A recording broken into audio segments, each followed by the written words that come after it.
राधे कृष्ण। श्रीमद् भागवतम में लिखा है, श्रवणम कीर्तनम विष्णोः स्मरणम पाद सेवनम अर्चनम वंदनम दास्य सख्यमात्मनिवेदनम। ये 9 विधियां हैं जिनमें से श्रवण सबसे सुगम है। भगवत गीता का किसी स्वरूप सिद्ध व्यक्ति से श्रवण उस व्यक्ति को भगवान के चिंतन की ओर मोड़ देगा। इससे परमेश्वर का स्मरण होगा और शरीर छोड़ने पर आध्यात्मिक शरीर प्राप्त होगा जो परमेश्वर की संगति के लिए उपयुक्त है। भगवान आगे भी कहते हैं, अभ्यास योग युक्तेन चेतसा नान्यगामिना परमं पुरुषम दिव्यम याति पार्थानुचिंतयन्। हे अर्जुन, जो व्यक्ति पथ पर विचलित हुए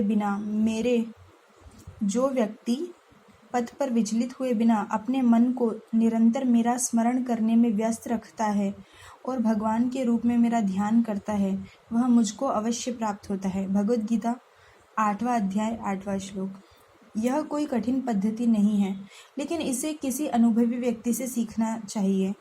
तद विज्ञानार्थम स गुरुमेव वाभिगच्छेत्। मनुष्य को चाहिए कि जो पहले से अभ्यास कर रहा हो उसके पास जाए।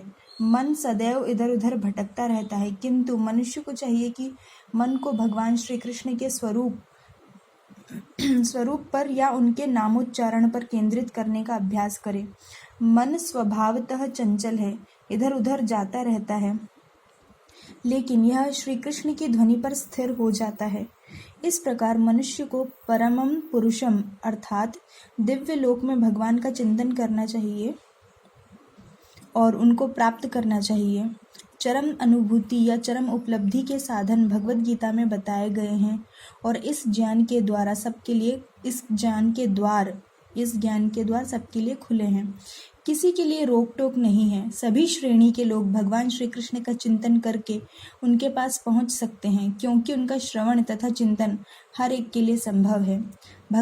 भगवान आगे भी कहते हैं, भगवद गीता में 9वां अध्याय 32वां-33वां श्लोक, माम ही पार्थ व्यपाश्रित्य ये अपि स्युः पापयोनयः स्त्रियो वैश्यास्तथा शूद्रोस्ते अपि यान्ति परां गतिम् किं पुनर्ब्रह्मणा पुण्या भक्ता राजर्षयस्तथा अनित्यं सुखं लोकमिमं प्राप्य भजस्व माम्। इस तरह श्री भगवान कहते हैं कि वैश्य, पतिता स्त्री या श्रमिक अथवा अधम योनि को प्राप्त मनुष्य भी परम को पा सकता है। उसे अत्यधिक विकसित बुद्धि की आवश्यकता नहीं पड़ती।